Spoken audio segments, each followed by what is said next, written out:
This will be a headline today. President Obama set to attend an Islamic roundtable today in Baltimore, marking the first visit as president to an American mosque. However, critics taking issue with the choice of this mosque, accusing it of having extremist ties because of a former imam who was a member of the Muslim Brotherhood.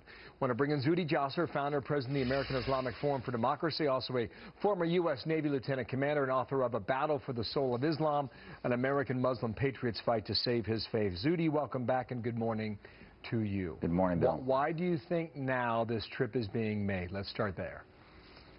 Well, I think he's basically using it as a political prop in this height of a partisan season, and also right before the National Prayer Breakfast wants to make a point. I mean, why didn't he visit a Sikh temple? Why didn't he visit a synagogue? I mean, he's simply using the Muslim community. I say using because many of us American Muslims, especially those of us in the Muslim reform movement, are asking, is this the bigotry of low expectations? Why visit a mosque that's heaped in Salafism, heaped in an ideology that is really incompatible with Western identity? They have gender apartheid in the mosque. They've given a sermon just a couple of years ago from Yasin Sheikh, who called homosexuals deviants and have a mental disorder. I mean, this is not, even if you take the president's liberal values, he's basically using Muslims as a prop who disagree with his own liberal values. It's bizarre. Well, that's interesting. So you question his judgment. Well, where would you expect him to go? I mean, is there another location that you would recommend that would say, you know what, these are moderates, they do not sympathize, and there's no sense for that?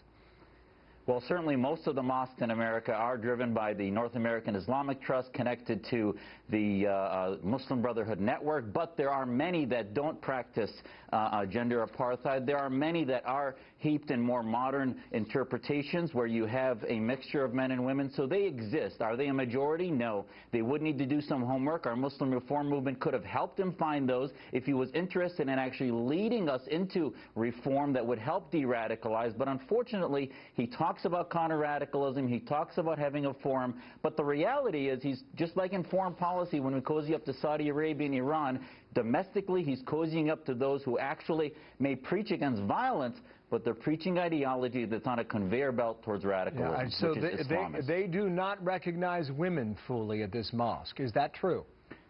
Yeah, I mean, at the halakha last Friday, which is the discussion, Ezra Nomani, who's a journalist, today, by the way, she's standing outside with other women with signs that say we are against the treatment of women that are separate and supposedly unequal, and they should be equal, and they're not. In that mosque, the women are relegated to the back. They have to look at the sermon on a TV screen. They can't be in the main hallway. It is just absurd. When they discuss theological discourse, they have to yell and scream across the hallway because they can't be in the main discussion. So now they're going to see mixture today at the meeting, because at all interfaith discussions they pretend to have American values, but when the president leaves, they'll put the curtain back up between men and women. Well, one more thing on this. You know this internal debate we're having, right, in this country about Muslim refugees, etc.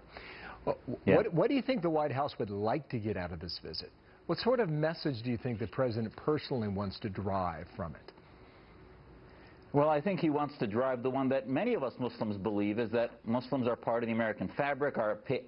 My parents came to America to be able to be more free than any so-called Muslim country. So I think that's what he's trying to do. Unfortunately, he's trying to also be very partisan, say that Republicans are bigots while the Democrats have the haven for minorities, when in fact universal human rights, I think I hear more coming from the conservative side. This isn't a partisan issue. Our Muslim reform movement is bipartisan, and we beg of the president to stop using Muslims as a prop for partisan one-upsmanship and instead join us in reforming the ideas that are creating the radicals. I mean, the San Bernardino shooting was done by Muslims that went to a similar type of mosque, and then we say, oh my God, how did they become violent? Well, he's feeding into saying that these Muslims represent us, and by gosh, they do not represent Muslims that are reformists. Well, the motorcade apparently leaving the White House 10 minutes ago, and we'll see what comes of this.